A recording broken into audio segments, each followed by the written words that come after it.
That's good. Welcome, everyone, to Season 3, Episode 88 of the Premier Pod. I'm your host, Yash, joined by my co-host, Tyler Chan. In this episode, we finally have the 2020-2021 Premier League season preview for you guys. We took a little mini two-week international break vacation to kind of recharge, get set up, get everything in order for this new and exciting Premier League season. It's coming much later than normal, because obviously with COVID and stuff, everything has had to shift. But I am so pumped and I'm so excited that the Premier League is coming back this Saturday. It's going to be so fun. It's going to be a season filled with ups and downs, crazy storylines. Tyler, are you excited? It's going to be such an unpredictable season. I feel like this season is the most crazy. Like, it hasn't even started yet, but I can't anticipate what's going to happen because with all this COVID stuff going on, and just seeing how the teams played after the restart last season, this is going to be the most unpredictable year. Like, for all we know, we could see some random team like, I don't know, Southampton making it a top 5. So I know. Oh my gosh, with Hasenhüttl, you never know. And I think the banter, especially on Twitter, is going to be crazy this year. What if Man U get relegated? Oh my gosh. What if Chelsea don't win the league this year? What's going to happen? Oh my gosh. Literally. Anything can happen this year. I feel like anything exactly, can happen. And that I feel like that's going to be a crazy theme to kind of follow for the rest of the season. It's just, I think the compared to last season and maybe the season before, I think there's just a lot more unpredictability, even when it comes to who's going to win the title. I think a lot of people have City or Liverpool, which is kind of known, but you never know. What if Chelsea actually, really kick on, and what if they make a real title challenge? We just don't know. There's just so much unpredictability in the air, which makes it a lot more exciting, makes the Premier League super exciting, super fun to watch. But we have a lot to get through, and we're going to try to keep it as structured as possible. In a sense, we're, obviously going to talk about the things we want to talk about, but we're going to make sure we fit it in these time frames so we can get through everything, because there's so much to go on. But we wanted to take a look at every Big Six club. So we're talking just the Liverpool, City, United, Tottenham, Arsenal, and Chelsea. So just like the normal Big Six. So we're going to start it off with Liverpool. So Liverpool, it's pretty crazy. They've only signed one player. They're still on the reins to try to re-sign Gini Wijnaldum, which still hasn't been done. Still in talks. They're trying to get Thiago to come in. I feel like for months now, or since last month, it always seems like they're either hot or cold, hot and cold, but they're really trying to get Thiago. My biggest question is, will there be a title hangover from last season? I think we saw once they captured the elusive title, they started to drop off a little bit. But Tyler, I need to hear your thoughts about what's going on with Liverpool right now. I'm a little concerned about that too, because like when you see after the restart, Liverpool were still going off, but after they won the title, it was very much like, all right, we won. We don't really have to try. The defense for sure just like definitely looked a little shaky. And then not having too much strengthening into the team from bringing in new transfers from the summer transfer window, it's making me a little nervous. Like, we got Tsimikas, the Greek left back from Olympiacos, but that's it. Gini Wijnaldum still on the fringe of maybe getting a new contract or going to Barcelona potentially, which is crazy. And then but Ronald Koeman's a manager. Yeah, Ronald Koeman, dude, he's just that Dutch connection trying to bring Gini in. I really don't want him to leave. And then if Thiago comes in, maybe that'll help. But I think I see all these rumors still. It's like, Liverpool trying to pay 25 mil instead of the 30 million pound or 30 million euro fee, and then Bayern Munich still holding out. I'm like, man, it's 5 million at this point. Just give it to them. What are we doing? So I don't know why we're being so hardball, or also just being like so poor. It's like we literally won the league. It's like, why is money an issue right now? But I think it might be an issue with possibly bonus payouts for players' contracts for winning the league, because when you sign for certain teams, there's those little bonuses you can get for if your team wins Champions League, you get 10 million pounds payout. If your team finishes top 4, then you get like certain payout. And I think certain players on our team may have had clauses in their contracts where they get a big payout for winning the Premier League, because maybe that was something that the board didn't really see as something that would come immediately. and it would be something that they would see down the line, and it finally did come down the line, and now they have to finally pay it out. So maybe that's why we don't have that much money this season, but it is still very bizarre why we're still kind of struggling with that. We sold a few players like Dejan Lovren, Adam Lallana is now at Brighton, and then I don't know why Rhian Brewster is there on the potential rumors of selling. That I will say this quickly because we're wrapping up with the 3 minutes, but I saw Rhian Brewster in the Community Shield. He missed that penalty in the penalty shootout. So do you think that's probably playing in real quickly into maybe Klopp has lost a little faith in him by missing that PK? I don't think so. I think Klopp was very forgiving for players making certain mistakes. If it's like consistent or not showing, good discipline, like, Sacco, what he did or something like that, I think that's when Klopp would lose the trust. But since he's also a young player and Klopp's put a lot of trust in him over the years, I think he would still stay in the squad. But I don't know why there's rumors for him leaving. But overall, I think the team is still strong. Like the key players are still here. Like the same 11 is still here. So I think, we have the tools to make sure we can win the league again. It's just, will we have the right mentality to do it?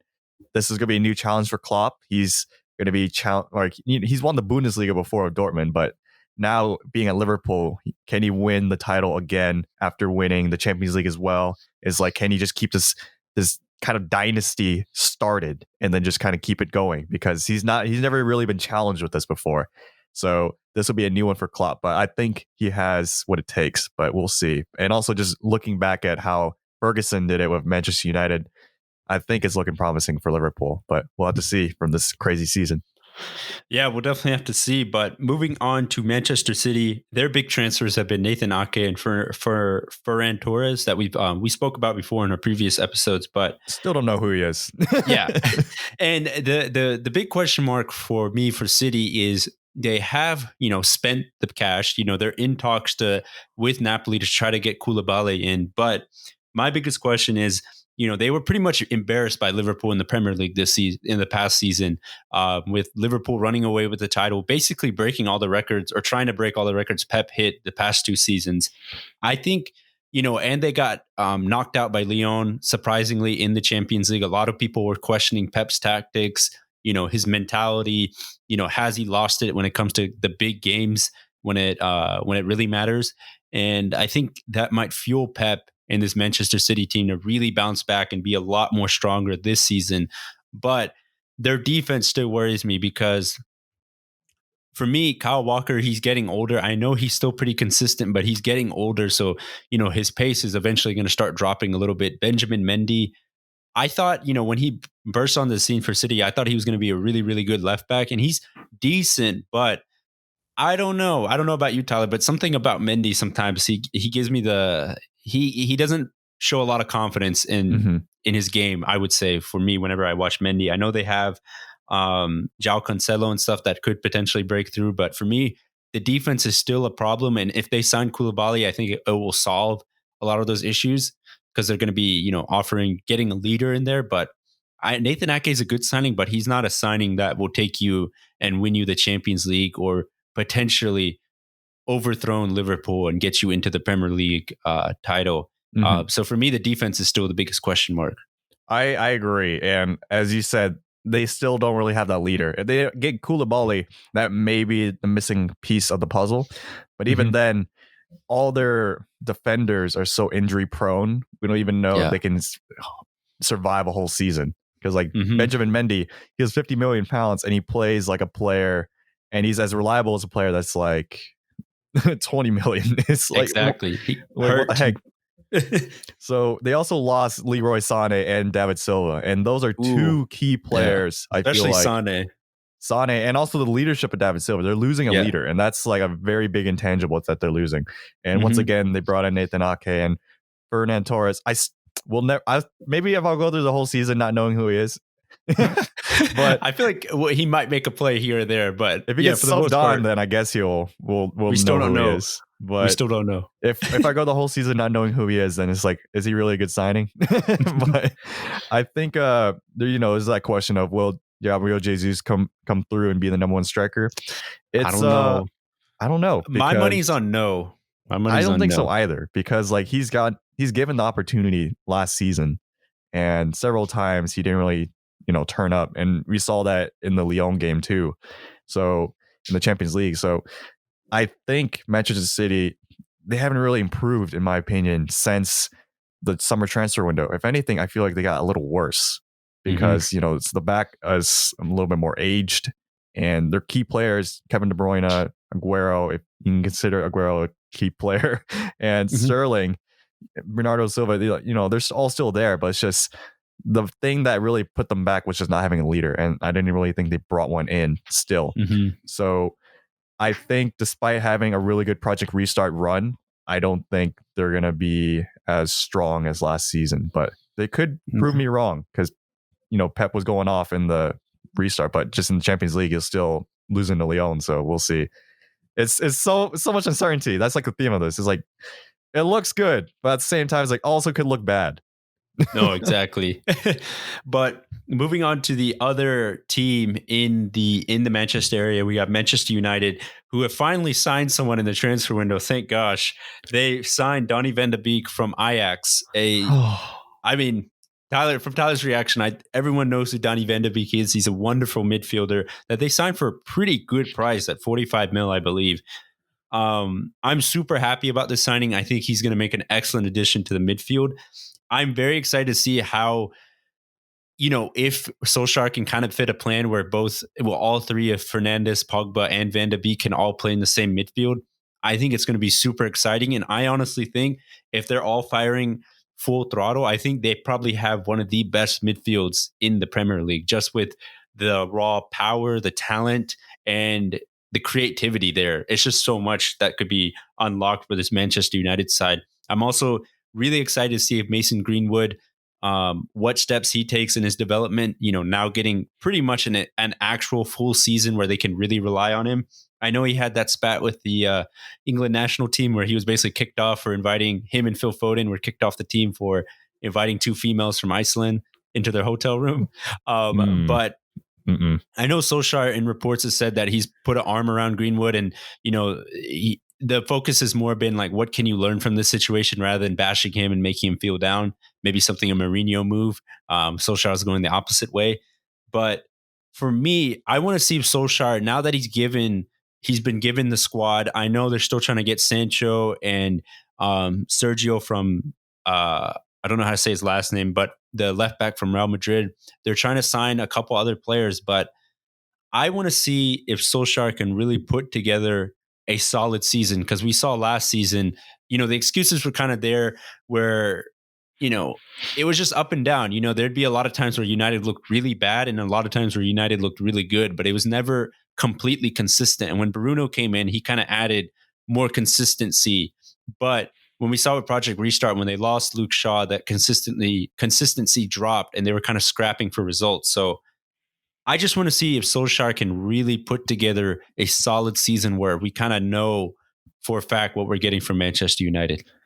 And it's going to be assuming also, what if Manchester United get Sergio Reguilon or the left back from Real Madrid? That's going to be a big factor too. But as you said, Yash, it's going to be big on whether Solskjaer can have his starting 11 stay the same starting 11 the whole season. Because I feel like throughout the season, they're just plagued with injuries from Pogba, especially Martial, Rashford. Like literally everyone on the starting 11 used to be like, at some point they got injured. So bringing Donny van de Beek, I'm still sad about that. He's one of my low-key favorite players to watch outside of the Premier League. And I almost bought an Ajax jersey with his name on it. I was like, oh my gosh. And then he went to Man U. I'm like, oh, can't get that anymore. Nope.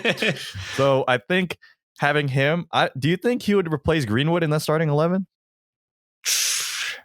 Because someone has to go.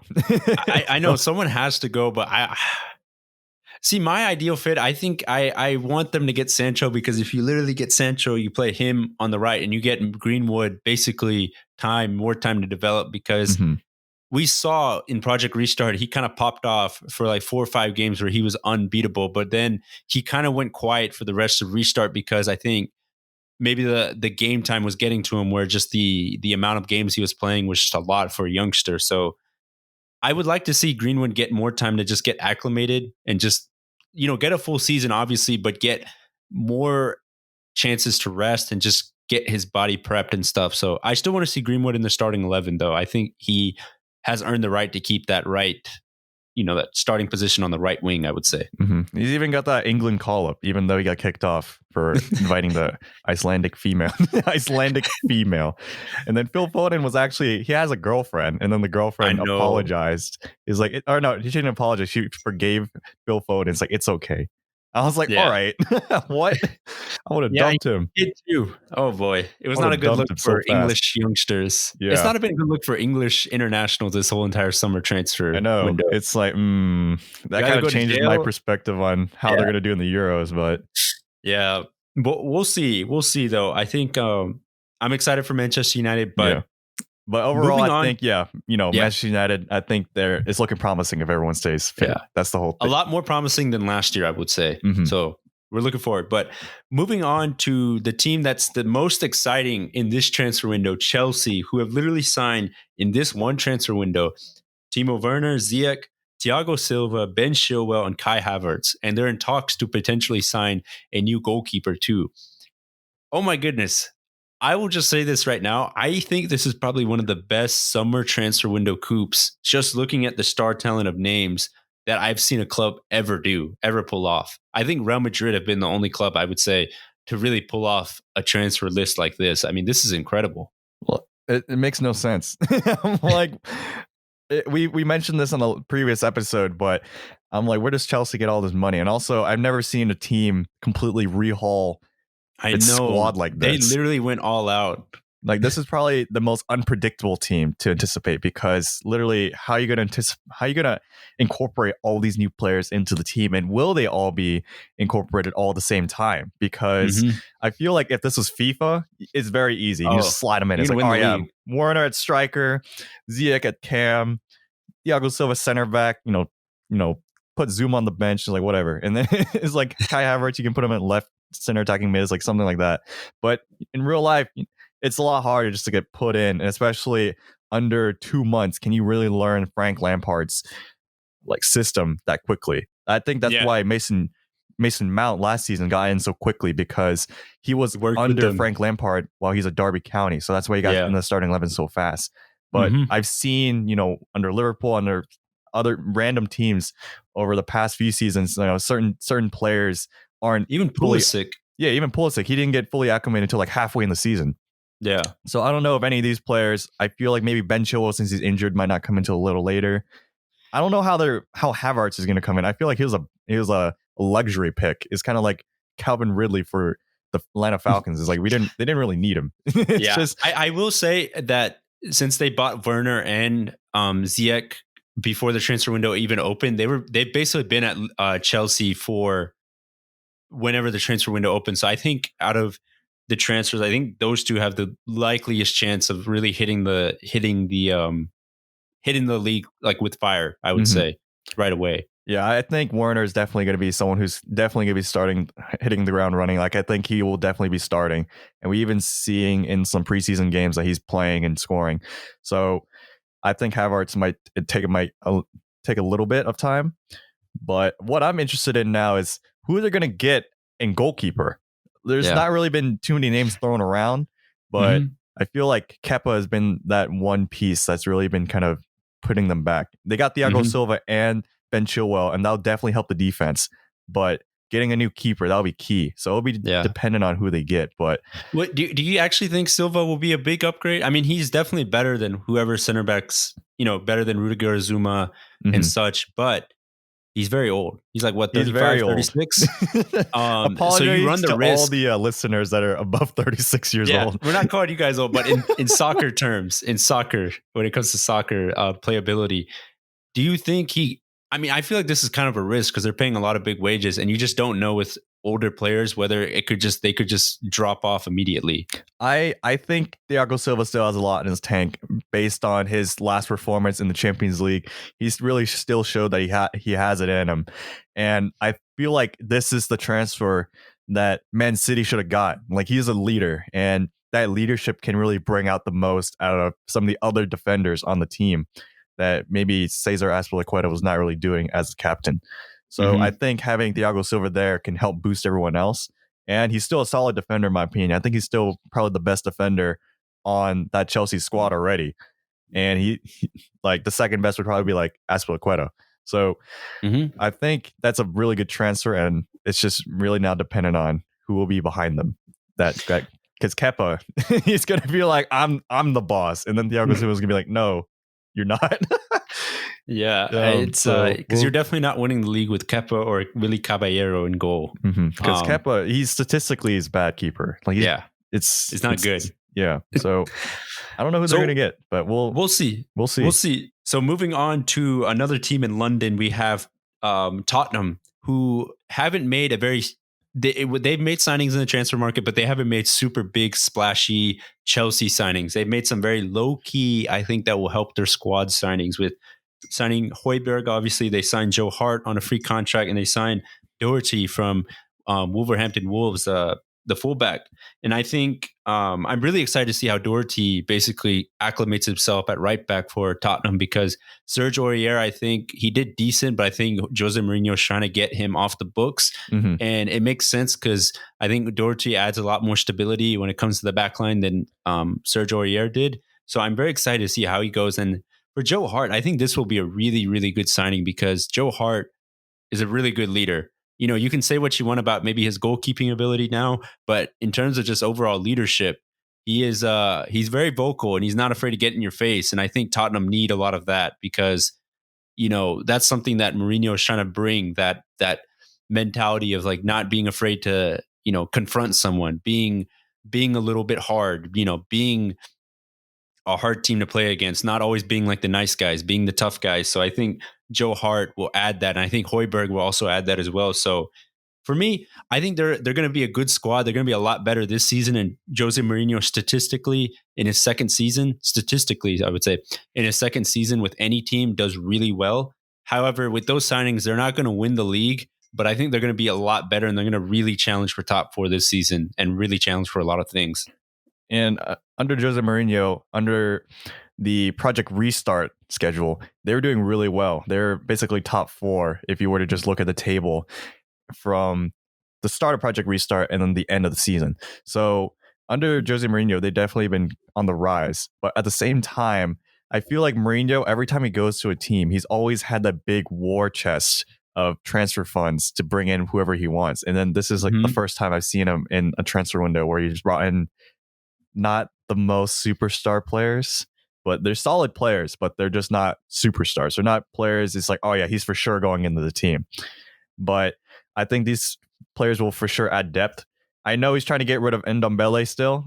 Yeah. And I think he's trying to bring in Bernardeschi from Juventus on like a swap deal. I don't really know how that's a fair trade, in my opinion. I feel like Ndombele is a little better than Bernardeschi, but maybe Jose Mourinho has a whole plan for this.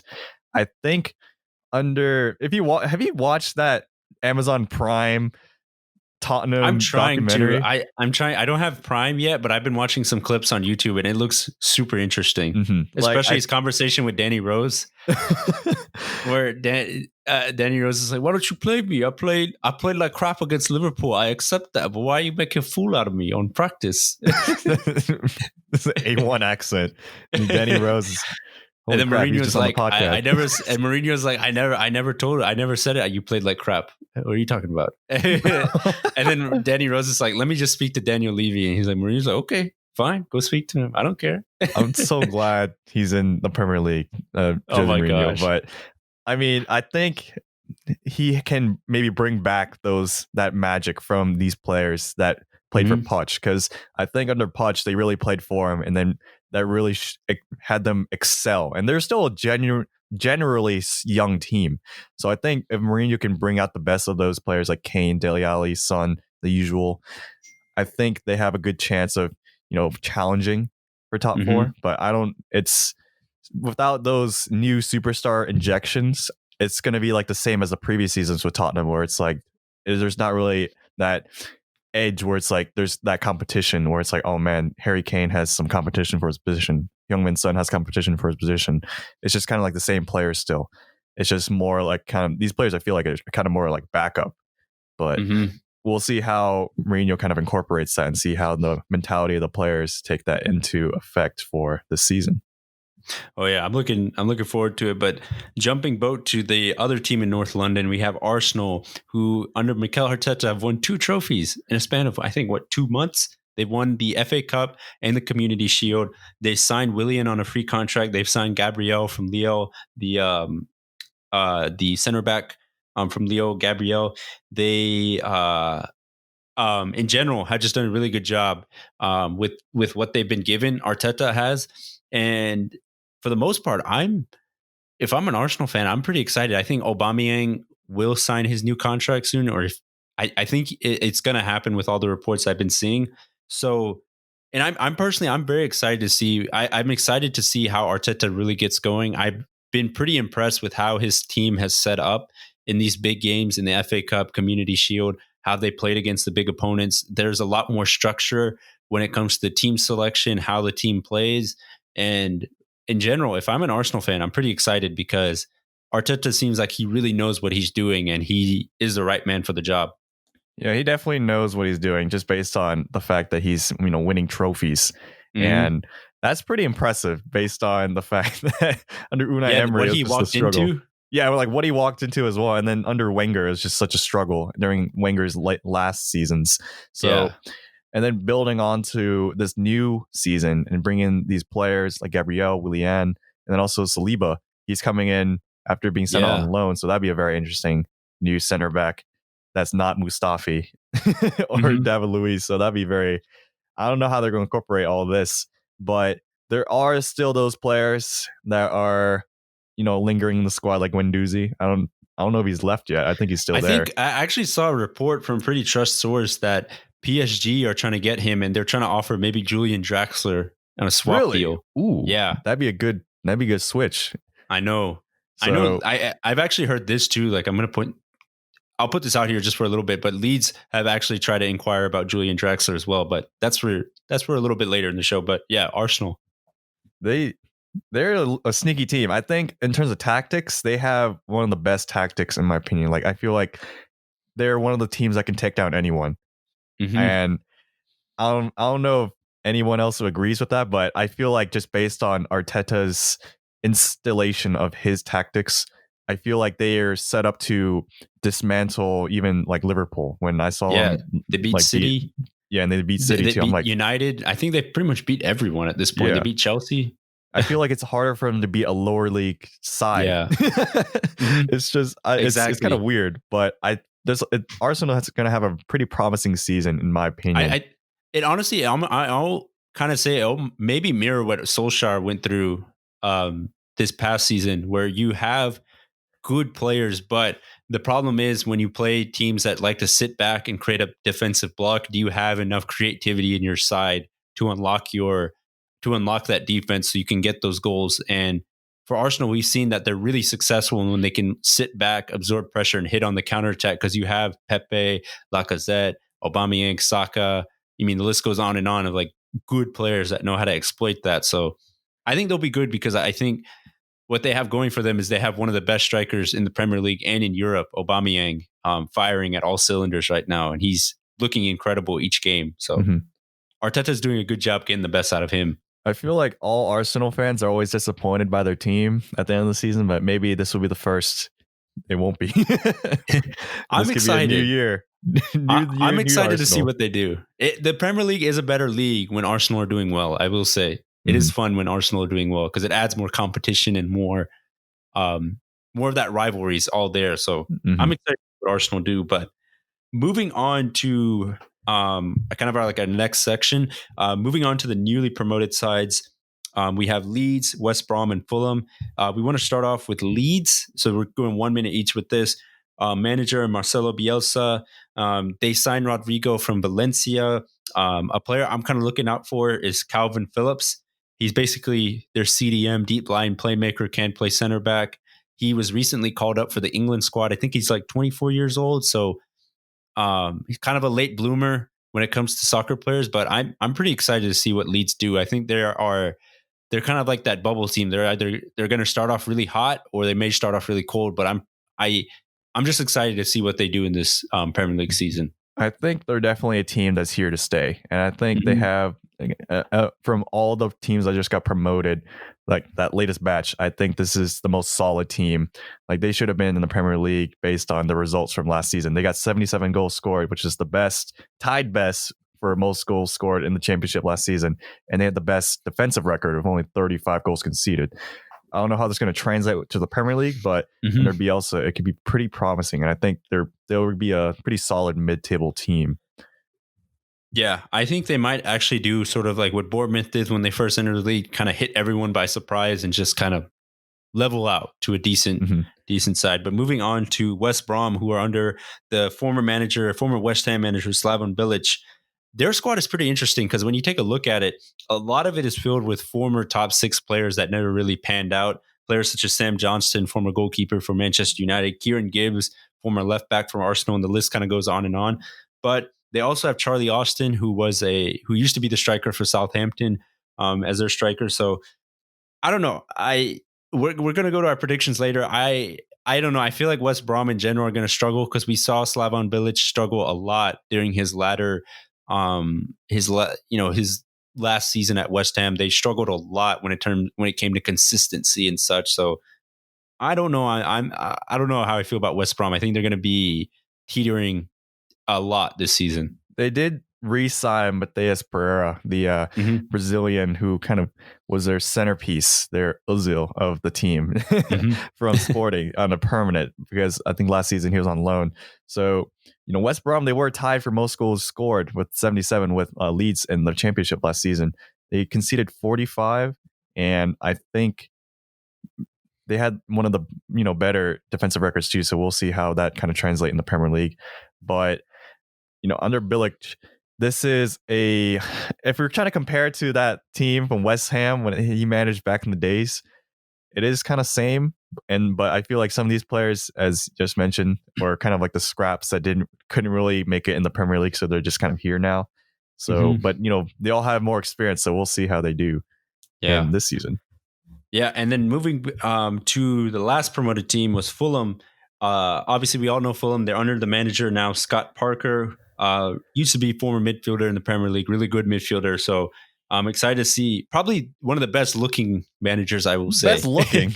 Yeah. What? This guy looks like a superhero with his like chiseled jaw and everything. I will say, I'll point that out. But play very much possession based. They have the American Tim Ream. I don't know if that really counts for much though. I'll just leave that out there. But one of their bigger centerpieces is they have Mitrovic, who scored 26 goals in the championship last season. He's a big threat when it comes to the air. And I want to see if he can actually pull it off and perform consistently in the Premier League, because he hasn't really done that, even with Newcastle and when he was at Fulham. So I want to see if he can actually take the step and do it in the Premier League. I'm wondering about that too, because Mitrovic, he's always so promising, but then it just doesn't. He's a hothead. He's a very hot. And then I don't know about that Scott Parker thing. I just always picture him as that former Tottenham player that you pick up and had 60 pace, and he's like somewhat solid, but it's just like you always kind of upgrade him later.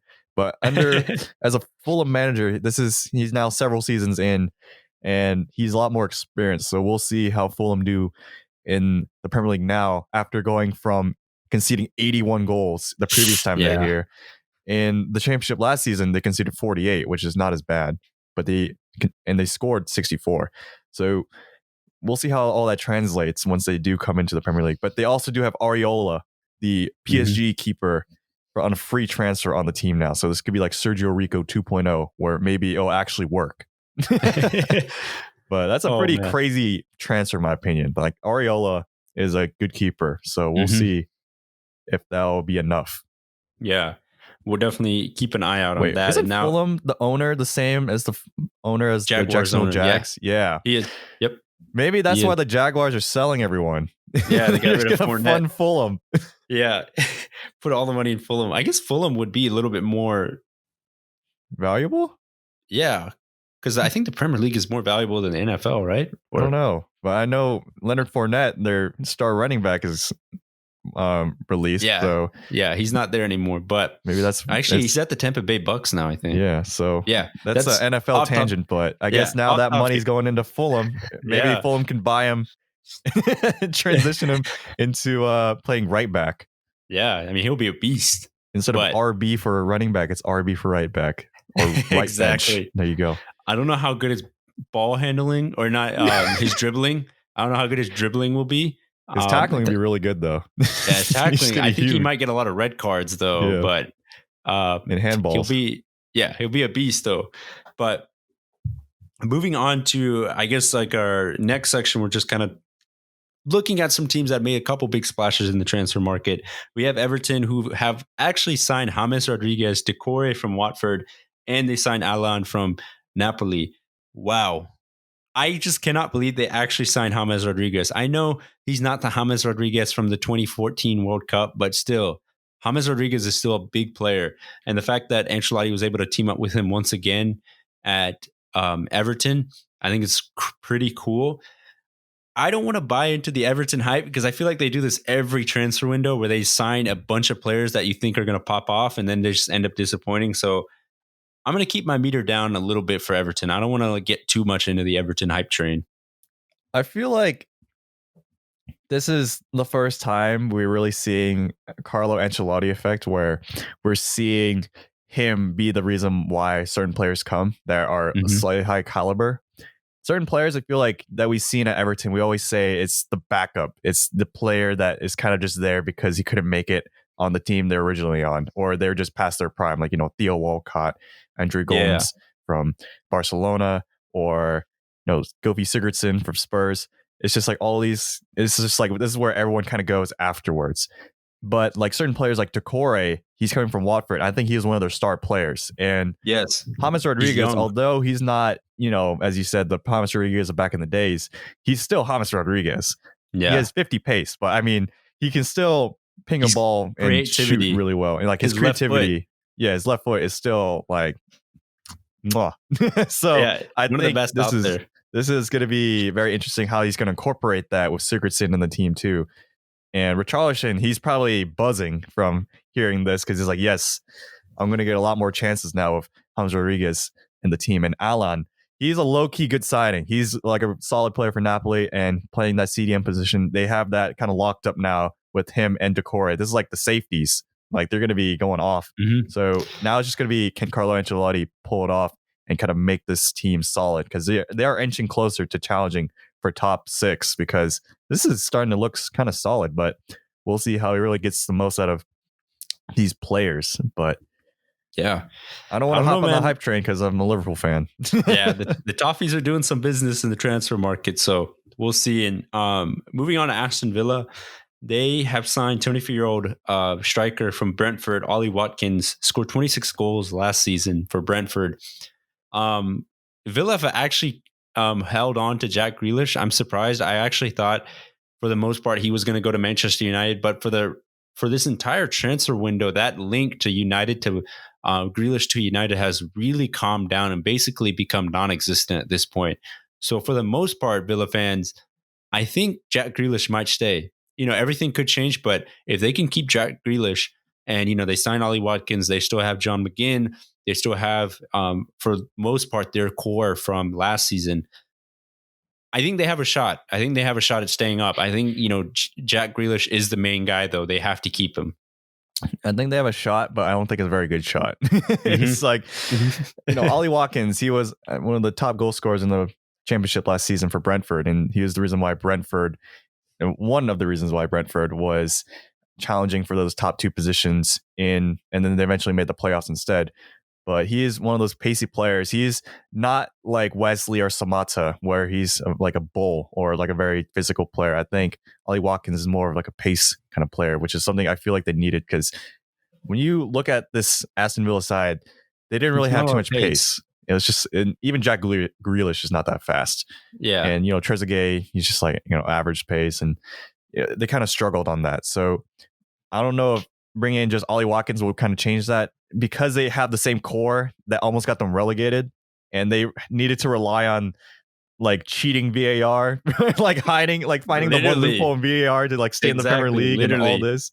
And then also having like some calls for some of the other teams kind of go against them in the relegation zone fight. I think Aston Villa got really lucky last season, and I don't know if they can be as lucky this season with the same team, but at least they still have Jack Grealish, so who knows? Mm-hmm. Yeah, we'll see. Moving on to Newcastle, who have basically turned in Bournemouth 2.0 because they signed recently or yesterday Callum Wilson and Ryan Fraser from Bournemouth. They have Matt Ritchie there, who obviously was at Bournemouth. And they signed fullback Jamal Lewis from Norwich, which is crazy because I thought Jamal Lewis, for the most part, was linked to a lot of the bigger clubs. And for Newcastle to come sweep him up, I think was a great deal on their part. I'm excited because I think Callum Wilson is a much better striker than Joelinton. He's going to add a lot of goals. And when you have the pace of Ryan Fraser, who's the assist king, with Almiron, St. Maxim, and you throw in Callum Wilson, I'm kind of excited for a Newcastle side that didn't score a lot of goals last season. I think they might be a little decent. I think they might be a little bit better than last season, I will say, with these additions. They better be better than last season. It's like with these people, holy cow. But Jamal Lewis, that's a very interesting one since he's literally linked to Liverpool and is like, welcome to Newcastle.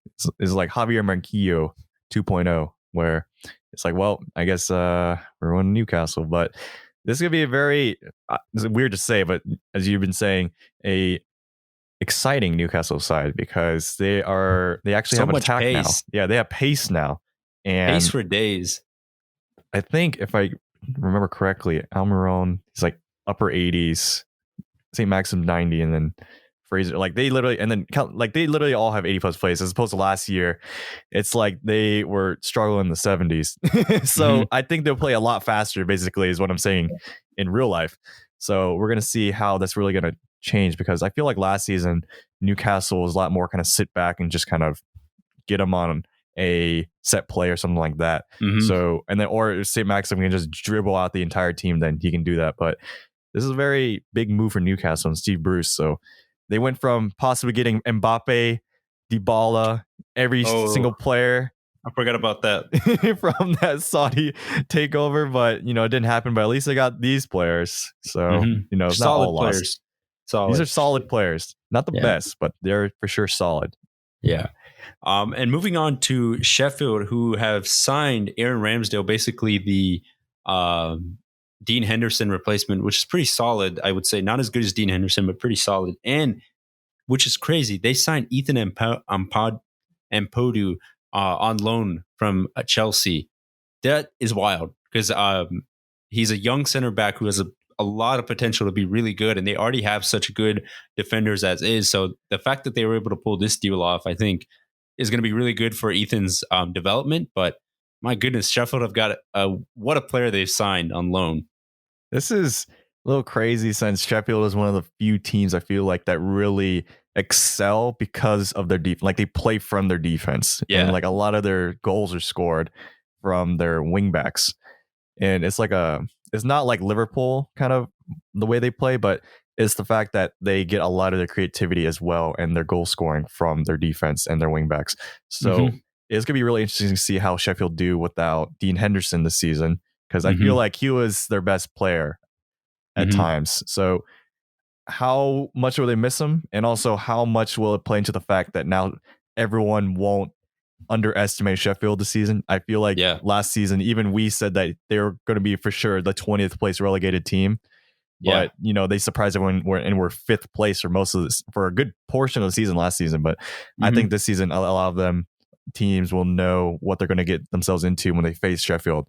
So we're going to see how they really do cope with this kind of new expectations on them, and can they kind of deal with this new pressure. Yeah, I'm excited to see what Sheffield can do because I think Chris Wilder is a good manager, and we'll see. But moving on to Wolves real quickly, they have signed a decent amount of players, but one of their bigger signings is the teenager from Porto, Fabio Silva, who was Porto's youngest ever goal scorer. Ruben Neves came from Porto, so kind of that connection there. But for me, this is a big signing. They spent a lot of money on a pretty much unproven teenager, I would say. So for me, this signing almost feels like Wolves are kind of planning maybe for the imminent departure of Raul Jimenez sometime soon, or maybe Adama Traore, kind of planning for that future and getting a young striker to kind of, usher in. But it's a bit of a risky signing, I will say, on Wolves' side. Mm-hmm. And he's so young. I feel like he's Wolves really young. needs some more impact players too for now, because they're going off. This is like the best Wolves team they've had in the Premier League era. So I feel like they should be building onto that, and then making sure they keep like building on top of that would help keep the players like Adama Traore, Raul Jimenez, Ruben Neves. They'll keep them happy because they'll show that there's ambition at the club to achieve more and just keep growing and growing. And if this is one for the future, and then kind of like how you're thinking about it, it's just more to kind of make sure if one of those big players do leave, they have someone in the back ready to take his place. I feel like that's kind of like a more safe kind of play, but it's gonna be interesting to see how Wolves kind of carry out the season and what their ambitions are for the future, because they don't have any European soccer this season. So we're gonna see how they're gonna perform in the Premier League with relatively same squad too. And I feel like that's like a theme with most of the teams this season because of that shortened transfer window and shortened like just the random season. So yeah, we'll see. And now moving on to the fun part, we got predictions. I'm so excited for this section because it is, Tyler and I were talking, it is so unpredictable this season, but I'm going to go ahead and get it started. My predictions for the top four, basically the top six, is I have City winning the league, Liverpool second, Chelsea third, Manchester United fourth, Tottenham fifth, Arsenal sixth. My reasoning behind that is I think City will have that revenge factor. Pep will get his squad really motivated. Kevin De Bruyne won PFA Player of the Year. He's going to keep on getting better. I mean, he's literally one of the best midfielders in the world. The biggest question mark, obviously, is the defense and Gabriel Jesus, but I think they can get enough momentum going where I think they can maybe leapfrog Liverpool that we've seen in the past couple of seasons, where if you don't start off strong, it's hard for you to make up that ground and eventually win the title. So I think Liverpool might start off a little bit slower, and that will allow City to kind of gain a lead and maintain it for the rest of the season. Chelsea, I think with all their signings, have to finish in the top four, because if they don't, it's a massive failure on Frank Lampard's part. But I don't know if they're good enough yet to win the league. I think if they sign a new goalkeeper, I think they're well in the conversation of maybe challenging for the league. But the new players getting adjusted to that, getting adjusted to Premier League will be a little too much for them. So I think third, I think they will gun for the title for majority of the season. But I feel like once the winter break happens, I feel like Chelsea might dip off a little bit, and that's when we'll see them kind of basically nestle into third place. Manchester United, I think if they can sign two more players, I think they have enough quality in that squad. And I think if Solskjaer can keep them consistently performing at a high level, I think they have enough to finish in the top four again. Tottenham, I don't think I've made enough big transfers to really push themselves that much ahead. Mourinho's second season is going to be good, but I think they honestly might. I know league is they want to challenge for the league, but I think they might go for one of the cup competitions to get a trophy underneath their belt. I think that's where their priority might be. And for Arsenal, I think they're going to be solid. They're going to be a lot better than last season. They might surprise some folks, but they still have a long way to go to basically get into the top four. I think they need to make some bigger signings, but I think for what they have now, I think it'll be a good growing season for them, but I don't think they're strong enough yet to break into the top four. Ooh. And I will now say my top six predictions, which is actually very similar to yours, Yash. I feel like it was kind of like last season where for our top six, it was literally the same six, but we just rearranged everyone. Yeah, flip-flopped them. We flip-flopped like 1 and 2, 3 and 4, and then flip-flopped like 5 and 6. Like literally it's just like that down the line. But it'll be a little similar to me this season, like the same kind of last year, where I think Liverpool can win the title again. I think they have what it takes, and they still have those leaders, those key players still on the team. I think Klopp, the best manager actually in the world still. So I think he has that kind of swagger now, and the team is still so strong with all these players, and bring in another season with Minamino, that'll be key. And then also Keita, I feel like is coming on the rise. You're going to see like the full potential of him this season. And then these new kind of youngsters, Curtis Jones, Harvey Elliott, maybe might get some more minutes. And then it'll be kind of interesting to see how they really stack into the team. And hopefully Ryan Brewster gets his minutes, because I always talk about Ryan Brewster. You should get Ryan Brewster in the pod if he listens. But second place, I think Man City. Man City, I kind of alluded to this in the preview of them earlier in this episode, but I just don't think they have that leader still. I think the reason why Man City didn't win the title this season or really competed with Liverpool is because they kept losing those one-off matches all of a sudden out of like the blue random when they should have won, like losing to Norwich, like from the Pookie party, or losing to like Arsenal. Like those games, I feel like they should have won. And even in the Champions League with Lyon, like we're going to keep talking about that because they should have won. Like they're a much better team on paper, but they didn't. And I think they'll continue to keep losing these kind of one-off games despite winning other games in the league, like 5-0, 6-0, 8-2. Like they'll win games big, but then they'll also lose games like 3-2, 1-0. Like I think that could still happen because they don't have that leader. And it's those leaders that really make the difference, like Vincent Kompany scoring that game-winning goal against Leicester to win them the title. That made me cry. Like they don't have that kind of leader still. Yeah, and like Aguero not really getting that many consistent starts anymore. Because he's getting hurt. Yeah, because he's getting hurt. And also they're trying to bring in Jesus to be that main man, but Jesus is not really, playing that part.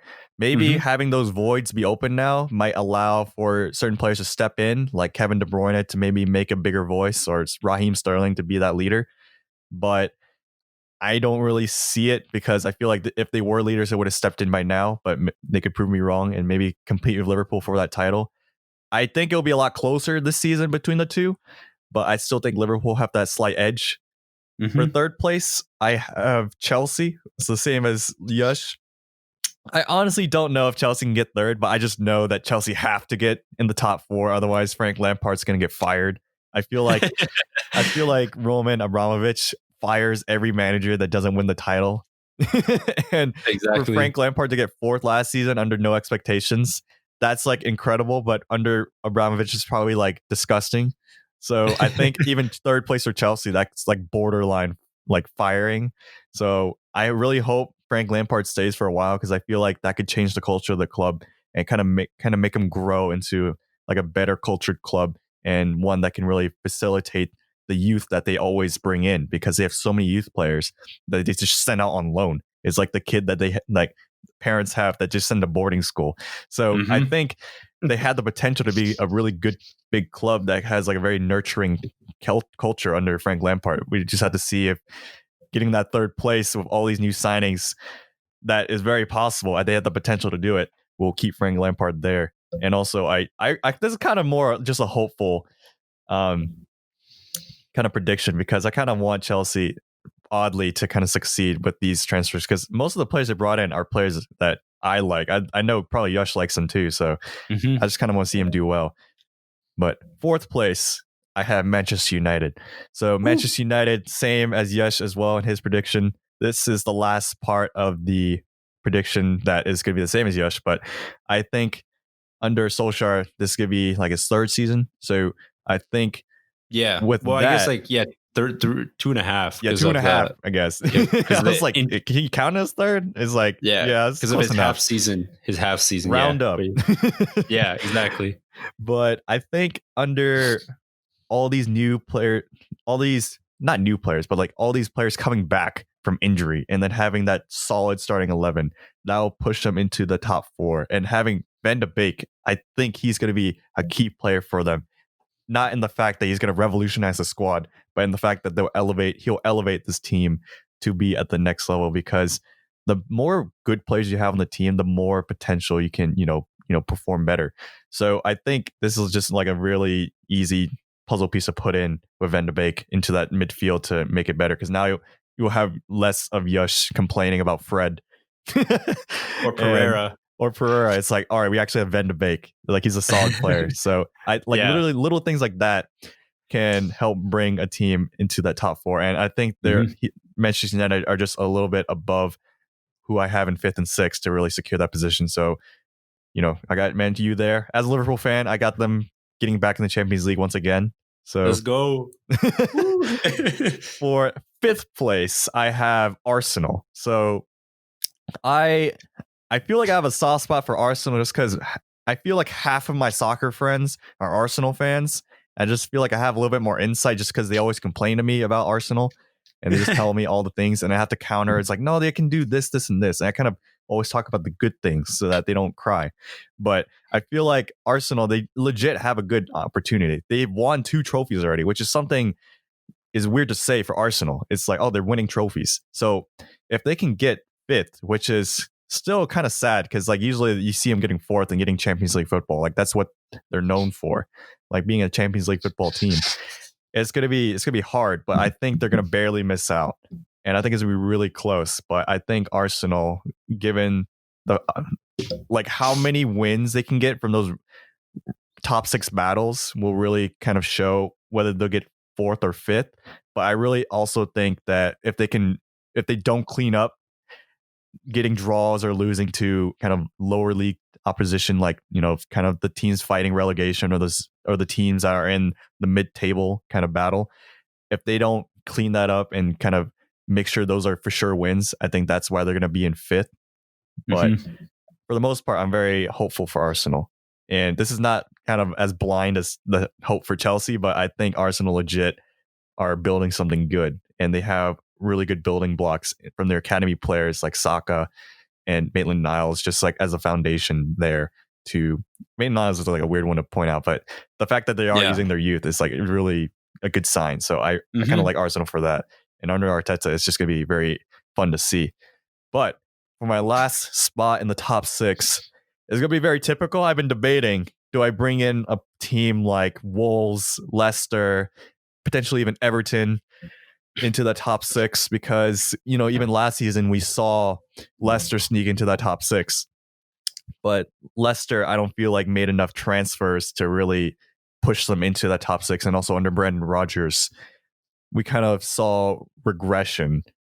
I mean, it's a little early to say regression now in his second full season, but I think he hasn't really brought in like a superstar like Suarez to really help push that team, or like really bring up a player like Sterling for him. So I don't really see Leicester improving much from what they did last season, and I feel like all the teams around them improved their own squads, so I don't see him coming in. Wolves, as we mentioned, is kind of like the same, and that's why I have to go with Tottenham as number 6. Tottenham, I feel like, is very sneaky. They could also push for top 4 like Arsenal, but it's just the strength of the squad is what's keeping them at 6, I feel like.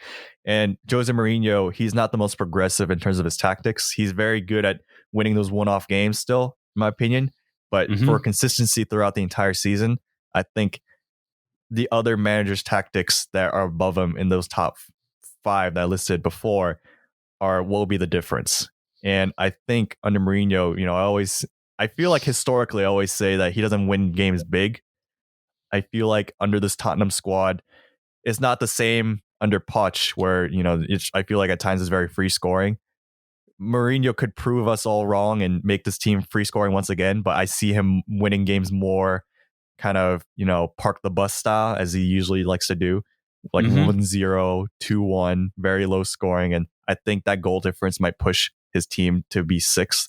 Although they did really well since the restart, I feel like this is going to be a new season, and certain teams might have that edge back, like Liverpool. Like, I don't think Liverpool really cared after they won the title, but now everyone will be back on level ground. So it's going to be a lot more even. So I think that's why Tottenham will be 6, because, you know, they probably did win some games in Project Restart that maybe they might have struggled in, but, you know, I think Tottenham will still be a good team. They'll be better than last season for sure, though. Yeah. It won't be struggling 14th. Yeah. We'll see. I think the top six is going to be really interesting this year because there's so much uncertainty. But you know, we have our picks. We'll see if those come true at the end of the season, which is going to be a long time from now. But moving on to who gets relegated real quickly. For me, I have Villa, West Brom, and Fulham. Just on the sheer fact, I think Villa didn't do enough to really improve their squad. West Brom, kind of a wild card. I really don't know what we'll be getting out of them. Fulham, my personal pick for Fulham is because I feel like that carryover of getting embarrassed that badly in the Premier League 2 seasons ago, you know, a lot of the players are still on this squad that were a part of that Premier League side. Does that do they still remember those memories of just getting dominated like that from opponents? And I feel like that mental side might be a big issue for them. So that's why I have them going back down again. And also, I don't think they have enough quality wise, or brought in enough quality wise to keep themselves afloat. It will definitely be it's going to be a struggle, a back and forth struggle for them for the entire season. But I just think at the end of the day, they won't have enough to stay up. Mm-hmm. For me, I feel like last season when we made these predictions, I feel like the relegation prediction was the one I was most off. This is the most crazy because, like, we predicted Sheffield to get relegated. I think I predicted Crystal Palace to get relegated, and they got mid-table. So for this season, it's gonna be a little shot in the dark as well. But I feel like I'm gonna go in with not the same mentality as last season, but I think based on statistics, this is what I'll go with. I say Aston Villa. Unfortunately, I know we have some fans out there that are Villa fans, but I know I think they didn't really improve the defense enough. They conceded 67 goals last season, and they got really lucky with VAR. Although they kept Jack Grealish, I don't think it'll be enough to keep them in the Premier League. They scored only 41 goals as well. And I think teams have also figured out Aston Villa throughout the season where it's like, oh, we just stopped this guy, Jack Grealish and Trezeguet, they're screwed. But maybe Ollie Watkins could change that. But I don't think they did enough in the defense. And losing out with Pepe Reina too, and Tom Heaton's still injured, I think they don't have enough to really stay up because, if we saw Fulham from those couple seasons ago conceding 81 goals, I feel like Villa are going to concede a lot of goals again. So when you concede a lot of goals, it's really hard to come back. And it's really it's really hard for the players mentally as well to really know. It's like, oh, we're going to have to score multiples to keep in the Premier League. So I think Villa are going down. And the other team I think is going down is Fulham. I think they got a little lucky getting into the Premier League in the first place from the playoffs. I feel like Brentford had a really good shot, but then Fulham, really played the playoffs well and then made it through. But as Yash mentioned, a lot of the players are still players that were in that team that conceded 81 goals a couple seasons ago. They have a little bit more experience now, but will that experience be enough for them to stay in the Premier League? I don't think so. And then with Areola at goal, I don't know if he can be the one guy who really saves them in defense. I feel like they'll concede a lot of goals again this season. And, Sam Byram, he scored that crazy free kick to even put him in the Premier League. Will that be enough to really give him the boost to stay in? Will that magic still kind of be there? I don't think it will because, Fulham was kind of lucky to be there, but I think Fulham are going to be just kind of riding the season out and then getting relegated right back down. And then for my last position, I've been debating. There's been like several teams I've been put in this relegation zone battle. I'm going to list the 3 that I'm debating could be in this battle for that last spot getting relegated, which is Crystal Palace, West Brom, and Brighton. I'm actually going to say Crystal Palace goes down, because I said they would last season. And then they didn't. But they didn't really do too much this season to really improve the squad again. They got Eza, like this attacker from Birmingham. Like QPR, who is supposedly a very reliable player. He played all the games, and he was one of the cornerstones of that QPR side in the championship last season.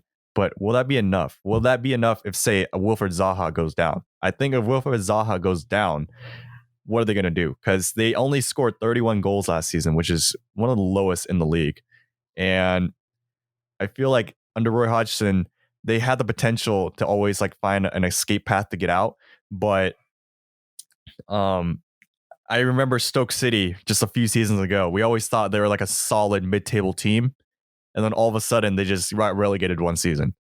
So I think we're going to see that with Crystal Palace if Wilfred Zaha goes down, or if just teams kind of figure out how to stop Zaha again, because he didn't really have a good season last season either. So I think it might kind of bite them in the butt, where they don't really have much building on the team besides like Eza and like a few other youth players, but it might finally catch up to them. But it's really hard to say, because I want to also bring in Brighton and West Brom into this argument, but I feel like Crystal Palace, also just based on the Project Restart result where they literally only got like 4 points, they're just playing terribly. They also that also I feel like might play into a part, because what if they have a really poor start? It's gonna be really hard for them to recover, and there might be like a Watford situation too, where they don't have enough to recover. So I think Crystal Palace will be the last team going down. Yeah, it is going to be interesting. I think the whole theme, as we keep saying, is just unpredictable of the Premier League this season, because there's just so many teams that I personally feel like that I didn't list could get relegated as well. The top 6 battle is going to be interesting. But yeah, that kind of wraps up this long and I would say pretty thorough preview episode. We're excited, like we said again, with the Premier League starting back up this Saturday.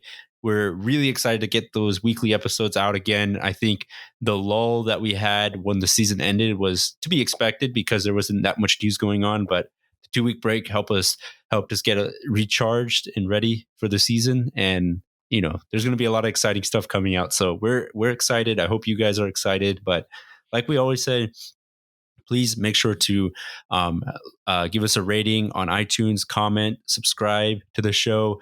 We're also on YouTube, that you can follow us on there.